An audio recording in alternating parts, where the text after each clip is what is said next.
Kembali lagi di Apa Kabar Indonesia Pagi ya, Sobat Minton TV One, bersama saya Filipus Yunaso. Kami akan kembali mengajak Anda untuk berbincang-bincang dengan Mas Daryadi untuk mengevaluasi bagaimana performa dari tim Uber dan Thomas Indonesia di pertandingan semalam. Mas Daryadi, kalau tadi kita sudah berbicara mengenai tim Uber, sekarang juga kita akan membahas bagaimana performa dari tim Thomas di pertandingan malam tadi menghadapi, kalau tadi Mas Daryadi bilang tim Uber adalah the dream team, tetapi kalau tim Thomas Cina adalah tim squad mahal dari Cina. Seperti apa melihatnya? Ya, memang harus diakui kalau untuk penampilan kemarin tim Uber kita memang kalah dari head ataupun penampilan dengan tim Uber dari China. Namun di Piala Thomas ini yang sangat disayangkan. Tadinya kita berharap tentunya Piala Thomas bisa kembali kita bawa pulang setelah diambil India 2 tahun yang lalu ya.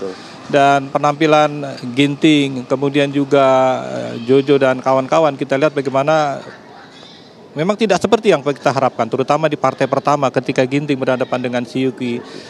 Saya melihatnya bagaimana penampilan Ginting benar-benar underperform ya. Dan ini saya sepanjang membawakan pertandingan Ginting, baru pertama kali saya lihat bagaimana Ginting seperti bermain di dalam kebingungan.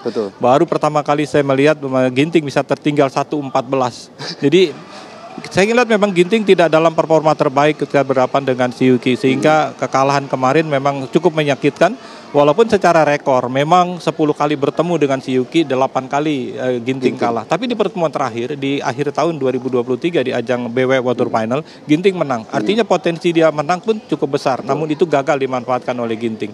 Begitupun apalagi di partai kedua. Di partai pertama begitu Mas Daryadi, yang artinya menjadi partai yang paling penting untuk bisa memberikan mental yang lebih bagus ke pemain-pemain berikutnya ya Mas Daryadi. Partai pertama memang menjadi kunci buat tim ini ketika bertanding di Piala Thomas, sehingga dia akan memberikan spirit buat teman-teman yang lain. Dan nampaknya di partai kedua Fajar Rian berhadapan dengan pasangan nomor 1 dunia saat ini, pasangan muda dari China, Wang Chang Liang Wenqing. Memang rekornya kurang begitu menggembirakan, 4 kali ketemu dan 6 kali ketemu, 4-2 rekornya, dan unggul memang Wang Chang. Dan 3 pertemuan terakhir termasuk di tahun ini adalah pertemuan ketiga, selalu dimenangkan oleh Wang Chang Liang Wenqing. Tapi bukan tidak punya kesempatan untuk menang sesungguhnya Fajar dan Rian.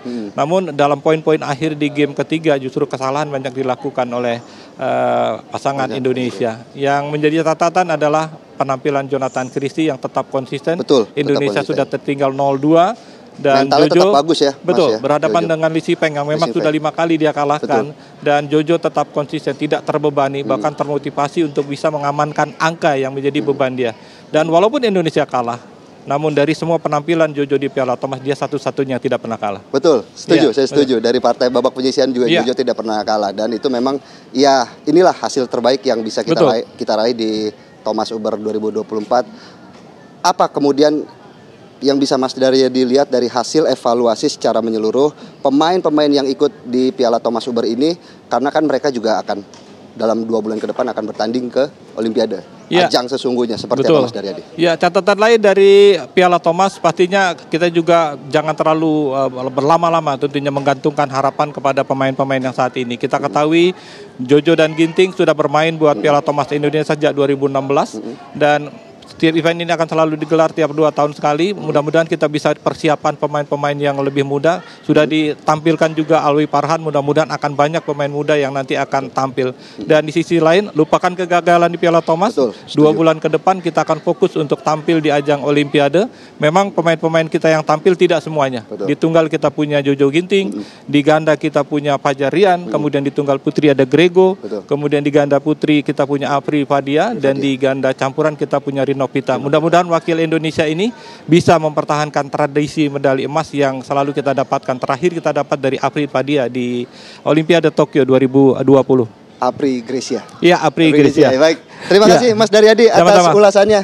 Dan juga semoga apa yang kemudian disampaikan oleh Mas Daryadi ini bisa terjadi tradisi emas Olimpiade, karena juga mengingat bagaimana persiapan matang telah dilakukan oleh CDM kita ya, Bapak Anindya Bakri, yang selaku akan menjadi pemimpin dari kontingen Indonesia di ajang Olimpiade Paris. Sekian yang bisa kami sampaikan. Kita kembali ke studio dengan Arif Fadil dan Kamarati Kusuma.